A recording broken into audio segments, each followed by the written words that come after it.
بسم الله الرحمن الرحیم.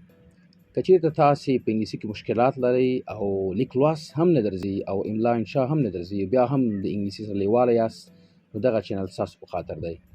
نو راځو شروع کوو. آیا کولی شئ لاندې جملې په انګلیسي کې ووایاست؟ که یې نشئ کولی نو غوږ شئ، دغه ویډیو تر پایه وګورئ او خپل مشکلات مو حل کړئ. او همیشه زه کوشش کوم تاسو ته جالب او ګټور معلومات راوړم، نو ویډیو تر پایه وګورئ او زده کړه ترې وکړئ. شروع کوو. زه په مشکلو حالاتو کې یم. I am in pickle. مه یې شرموه. Don't humiliate him. تا ته یې څه؟ دا ستا کار نه دی. It is none of your business. د لستوڼي مار. Snake in the grass. په یاد لره. Bear in mind. ښې نقطې ته مو اشاره وکړه.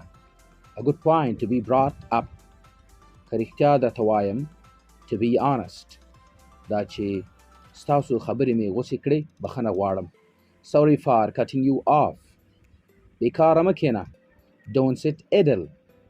هغه یو کوږ سترګی هلک دی. He is a cross-eyed boy. ډېره مننه. دغه ویډیو تعقیب کړئ او زمونږ دغه چینل هم درسره سبسکرايب کړئ، تر څو نور جالب معلومات هم ترلاسه کړئ. ښه وخت.